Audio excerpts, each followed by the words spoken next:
So as I mentioned earlier, Gary Hughes was supposed to be speaking today, but he's locked up with Lisa. I'm sure it's pleasant. And so he said, "What are we going to do?" And I said, "Well, just found a notice. I don't feel comfortable putting something together at the last minute. So I'm telling you this because we're leading to something here. It's going to be a little bit different today, okay? Remember back like 2020 when we were like quarantined, like Gary is right now? Oh, it was the whole everybody, and you saw your family a lot.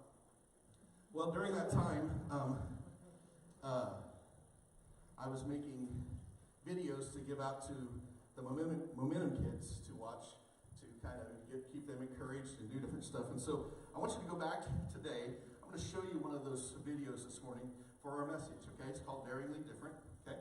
But I want you to transport yourself back to May 20th, 2020. We've been in lockdown for about a little over a month, okay?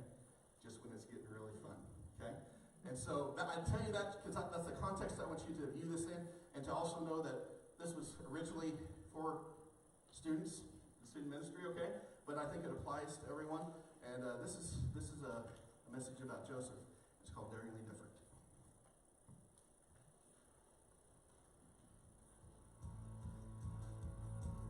This is my theme song for life.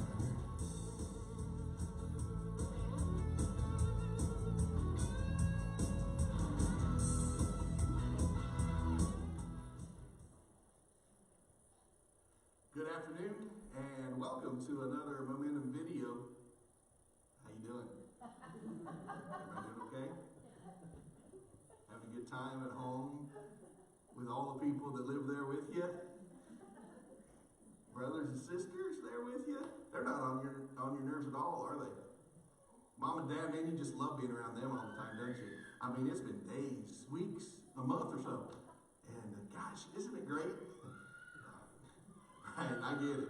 Man, I get it. And even if you don't have a brother or sister at home to have a sibling rivalry with, man, it's tough. I mean, your mom and dad are there all the time. So are you. Can't get away. I need to get out. And man, this just needs to get over. And so I can just imagine that in your homes, like my home, there may be been some controversy around. There may have been some explosions of emotion, so to say, in your household. And don't think that my house is any different. There's those things. And if you have a sibling, you know if you spend enough time around them, there's going to be friction.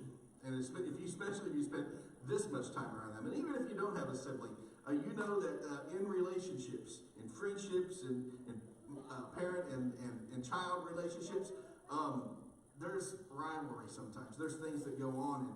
And sibling rivalry is something that hits every household that has multiple kids in it. And it hits friendships. Friendship rivalry is a thing too. And so it happens. And it happens in the Bible. It happens in my house. And my kids basically don't even live with me anymore. I mean, there's times that even though some of my kids live 20 hours apart, they'll call us and they're having a discussion amongst themselves and having us intervene and come in between it. So even at 25 and 19 years old, that doesn't change. There's still sibling rivalry. And the Bible is not absent of civil rivalry either. It happens. And it's a few of the cases that I can think of off the top of my head. Cain and Abel. Yeah, that one didn't end good at all. How about Jacob and Esau? And we're going to talk about Jacob a little bit today. The prodigal son. This is a parable that Jesus told about the one son who wandered off and went crazy, and the other one that stayed and did the work. And when the other son came back, well, the one that stayed wasn't too happy about it. He wasn't happy about the party that his dad threw. And there's just this rivalry going on there in the prodigal son. And then even if you read the Gospels, even Jesus and his siblings, they kind of resented Jesus. They didn't accept who he was, and there was some friction even in Jesus' family among the siblings. But the one that really stuck out to me today when I got to thinking about this sibling rivalry is Joseph and his older brothers. And man, what a story! What a concept! And this happens in Genesis 37, and Joseph is the youngest son of Jacob, and he's favored. And I'm going to read that from Genesis 37, 3 through 5 now. Read along with me. Now, Israel loved Joseph more than any of his other sons, because he had been born to him in his old age, and he made an ornate robe for him. When his brothers saw that their father loved him more than any of them, they hated him and could not speak a kind word to him. Joseph had a dream, and when he told his brothers, they hated him all the more. Wow. Wow. This sets Joseph up to be kind of an interesting story in the Bible. He's one of my favorite characters in the Bible because there's just so much told about him and so many things that we can glean from his story. But this is kind of at the beginning of his story, and it tells us that a few things about Joseph here in these few verses is, first of all, that Joseph is the youngest. Now, being an older brother, I'll just tell you that it's tough to have a younger sibling. It really is. And I know that if you're a younger sibling, you're saying how tough it is to have an older one. But I'm not saying, I'm just saying, but younger siblings are kind of spoiled. Secret's out, okay? Forgive me for saying that, but truth be told. But he was the youngest. And being the youngest, there's advantages that he had. And one of those is in the verses just before this. It says that Jacob had told Joseph to go out and check on his brothers that were working out on the field. Hold on. Oh, here comes the baby. Here comes the baby to check on us. And in fact, it says that he went back and stitched on him and gave a bad report back to his dad. Not a lot of favor found there with his brothers. And so here's the first element of sibling rivalry. The second one is you can kind of tell it from the first one, is that Jacob favored Joseph above his other brothers. Ouch. I mean, it's always assumed that, there's a favorite, but it's seldom spoken, so it's kind of like the taboo thing. But here it is that Jacob is saying, you were born to my favorite wife, Joseph. You're the only one of your brothers born to my favorite wife. And so you were born when I was old, and I won't be around as long. So guess what? I'm going to bless you with this coat, with this ornate gift, this coat that's why I wore this shirt today, because I don't imagine his coat was as fancy as this, but it was something that got him noticed and drew attention to him, and not always good attention to him, because it says that his brothers hated him because of that coat. I can just imagine Joseph walking down and saying, hey guys, check out the coat, don't you love it? And they're like, no, we hate the coat. In fact, Joseph, we hate you. It's just the way it was. And so this contributed to that sibling rivalry, of course. The other thing that kind of contributed to this thought of this rivalry between Joseph and his brothers was that Joseph was different. It says in this verse that Joseph began to have these dreams from God, actually. And not only did he have the dreams, but he told his brothers and eventually his parents about these dreams. And it didn't cast them in a favorable light. In fact, it elevated Joseph, here we go again, elevated Joseph, and it humiliated his brothers and his family. You can see that this did not garner a whole lot of favor between Joseph and his brothers and Joseph and his family. And so there's this rivalry, there's this jealousy, and it led to many things and many devious acts by his brothers. But God had a plan through it all. And I want to just dig into this a little bit, because maybe you identify a little bit with Joseph today. Maybe you feel different than the rest of the world. Maybe you feel isolated in who you are. And I just want to tell you that Joseph was different. He was daringly different, though. He embraced his differentness. And so we're going to go through those 3 points of being the youngest, being the favorite, and being different, and try to break those down and maybe apply those to our lives today. And so being the youngest, I'm mostly talking to students today, to teenagers, or maybe young adults. And I want you to know that just because you're young, just because you're youthful, does not mean that God cannot use you in an incredible way. Don't let that be a crutch. Don't let that be an excuse for going out and being an example for Jesus Christ in the world. Paul addresses this with his young protege, Timothy, and he writes him a letter, and he's encouraging him to be a minister, to go out and share the love of Jesus with others, to be a church leader, and to be one that advances, even though he's still in his youth. And this is a very famous verse from 1 Timothy 4:12 from Paul to Timothy. And he says, "Don't let anyone look down on you because you are young, but set an example for the believers in speech, in conduct, in love, in faith, and in purity." Paul's telling Timothy here, don't let your youth be a crutch. Don't let your youthfulness hold you back. You see, God created you and saved you and loved you when you're young. And it's not that we have to wait to grow up into what God has in store for us to do in his ministry. And that's what Paul's telling Timothy here, and I believe it's what he's telling you and I today, that maybe you're young in your years, maybe you're young in your walk with Christ, maybe you're young in figuring it all out. But God says, Paul tells Timothy, don't let that be a crutch. Think about how you talk.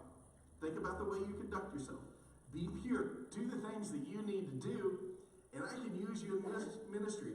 I can use you as an example to others, even if you're young. So that's the first encouragement here from the life of Joseph is your youthfulness doesn't have to hold you back. God can use you today in his kingdom. The second thing we noticed about Joseph in his life is that he was favored. He was favored by his dad, Jacob, or Israel, as the text pointed out. Here's some good news. I hope you like good news. Here comes some. Those who are saved by Jesus and made righteous by him are favored by God. If you're saved by Jesus and you've been made righteous by Jesus, you are favored by God. And here's some more good news. It's that you are God's favorite. You are God's favorite, period. God's love is perfect. He couldn't love us more. Couldn't love us less. God's love is perfect and whole. His love and his favor are perfect, complete, whole. There's nothing that can change that. He doesn't love anyone more than he loves you. That's awesome. That just really humbles me to know that the God of the universe, the God that created it all, loves me as much as he loves anybody else. And he does the same for you through Jesus Christ. There's a couple verses that just talks about God's favor. The first one is Psalms 5:12, and it says, "Surely, Lord, you bless the righteous. You surround them with your favor as with a shield." The next one is from Proverbs 8:35. "For those who find me find life and receive favor from the Lord." Wow, we are favored. God delights in us. We find favor in the Lord. It's who he is. It's what he's chosen to do, to bless us with his favor. Jesus has made us pure and whole and righteous through his sacrifice on the cross. And because of that, he transfers his favor to us as his children. And we are given the right to be called the children of God. He clothes us with his righteousness. Just like Jacob clothed Joseph with his coat of many colors to designate his favor, God clothes us with the righteousness of Christ to designate his favor on those who believe and trust and place their faith in him. I wish that stopped there, but there is bad news. Here's the bad news, and you maybe even recognize it from the story. Those that have not found favor through Christ are going to be jealous, and they're going to hate you.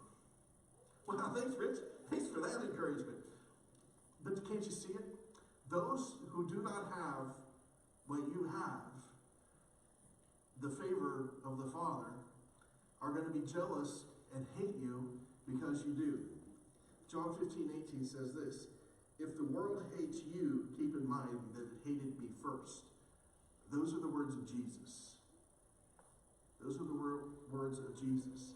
When you have something that is the envy of somebody else, they begin to covet it. They begin to resent you because of what you have. And I'm sure that every time Joseph wore that coat and paraded it in front of his brothers, it just grated on them. It grated on them. And in your life, maybe you've tried to be a witness. Maybe you've tried to display the conduct that Paul was talking about early, and maybe it grated on the nerves of those who didn't have that assurance of being a child of God. And they became jealous, and they lashed out against you because of it. Can I just tell you, Jesus was different. Jesus was favored by God, and they hated him. Joseph, same way, they hated him. And so this favoritism leads to this defiance by the world.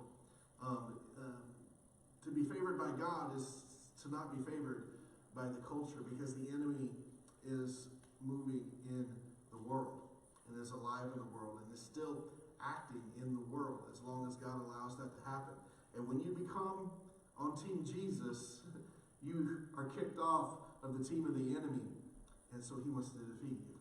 And so he will use other people to resent you and be jealous and to cut you down and try to destroy your joy and try to hide your coat and take it off and try to steal your dreams.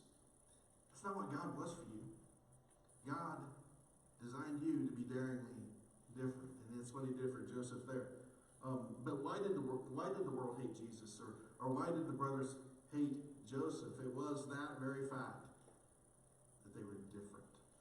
Jesus came and delivered a different message. Jesus came and was different than what the religious people expected their Messiah to be, and so they hated him. He did different things. He said things different ways. He had different thoughts. He did supernatural things. It was different than any other human, even though he was 100% human. And so they hated him. And here's Joseph, that's different than all his brothers. He's been favored by his dad and given this ornate coat that's just it grates on their nerves. And also he's been given these dreams by God. And these dreams don't cast them in a favorable light at all. And so they hate him because of this. They despise him because of this. And so they were annoyed. Something I like about Joseph.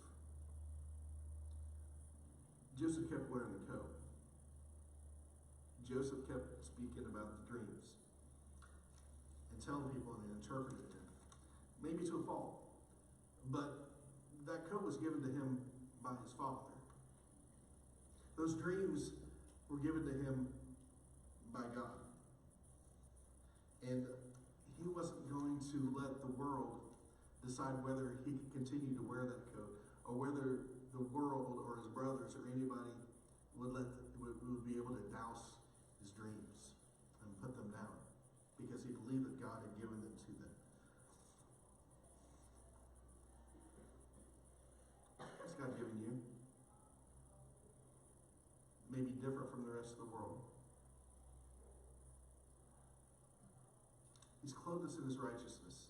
He's put dreams in our head. He's given us a life that he's not given to anybody else. Psalms 139, 13 and 14, very, very famous verse. I love this verse. It's so much hope. But it also defines this as different.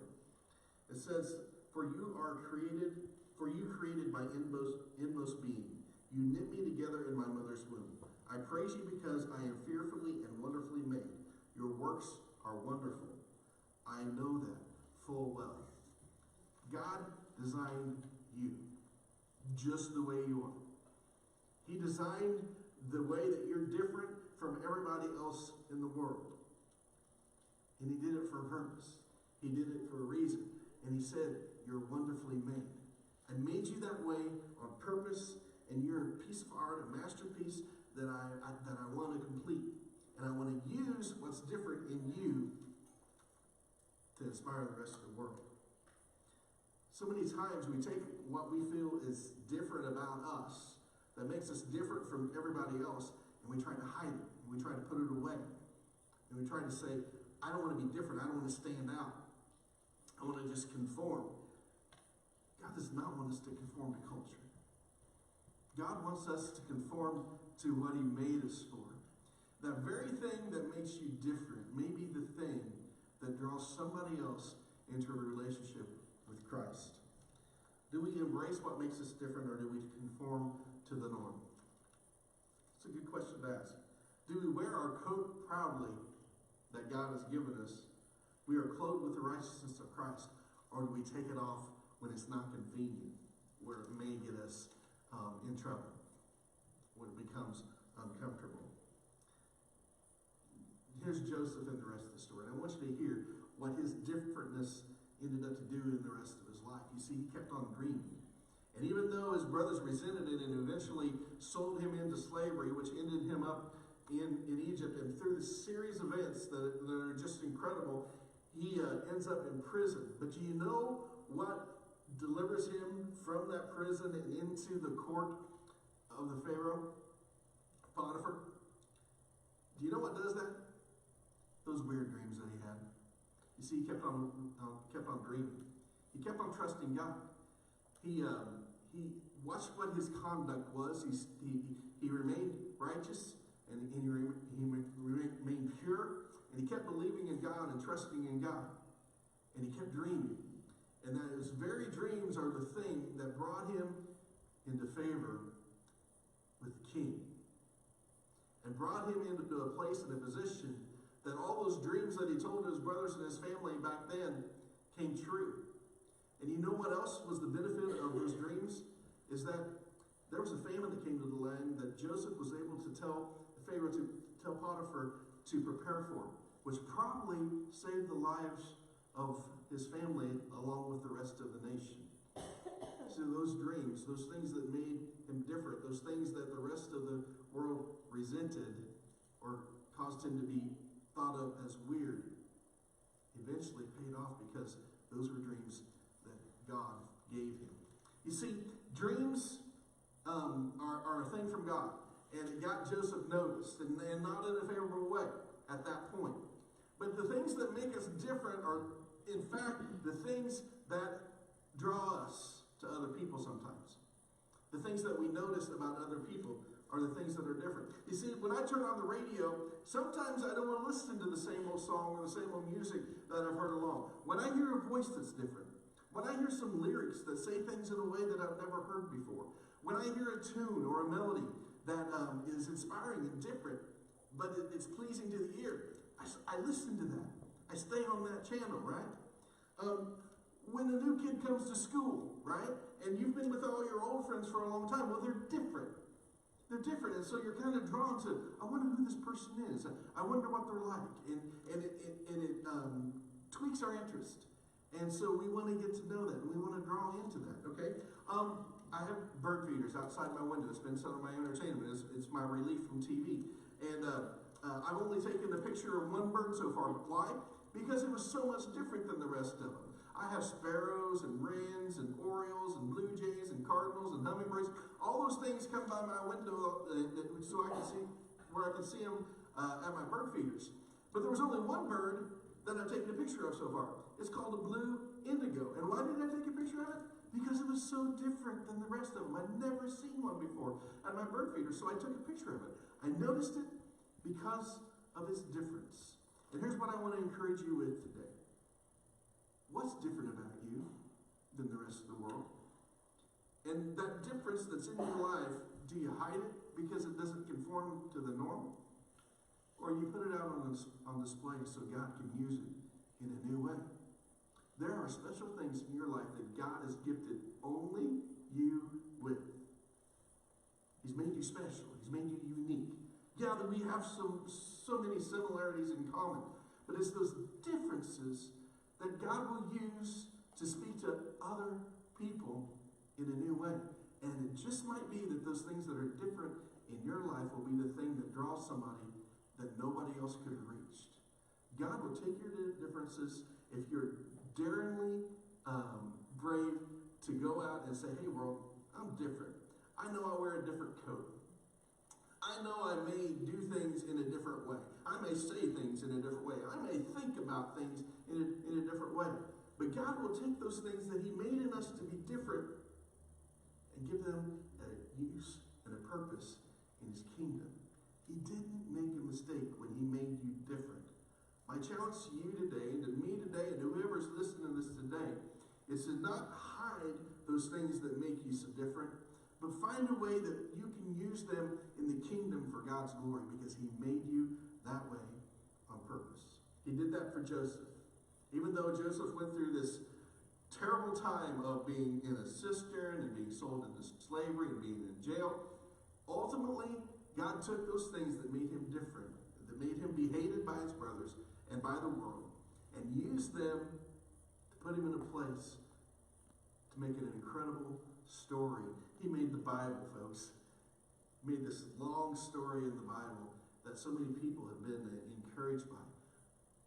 What's the difference in your life that God can take and use to improve the life of another person, to lead them to a relationship with Jesus, just to brighten their day? God made you different. He made you different on purpose. Are you daring enough to take that difference and change the world? God bless you. See you again next week.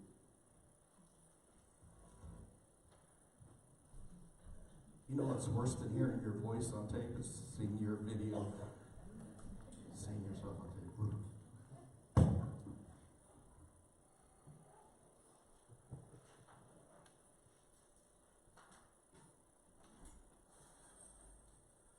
Some of us guys were able to go to a men's retreat a few weeks back.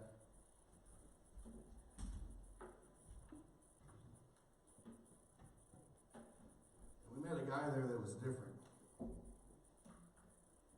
It didn't take too long to figure out what was different about him, but just watching him function throughout the couple days that we were there was just message enough. But then he spoke on Friday night. Just gave me a whole new perception on letting God use us, no matter who we are. And you can put a picture up there. This guy's name is Daniel Ritchie. You might notice he doesn't have any arms. He was born that way. It's the way God made him. He made him different. And for 15 years of his life, he hated God because of it. But then God got a hold of him. And today, he's an incredible guy that goes around and speaks at different conferences to youth, to adults. He's a pastor. He's an author. He's a writer. I got a picture of his book there if you want to pick it up. Look at the title of that. My affliction for his glory. And the byline, you can't see it there, but it says, living out your identity in Christ. I was challenged by that guy because he didn't let the things that we would think would stop us stop him from being used by God. He has gone through a lot of abuse and a lot of challenges in his life, but the first thing that he does is give glory to his Father and lets him use his defect for God's glory. Will we be so humble? Will we be so bold, as even though we're different, to accept the fact that God made us that way?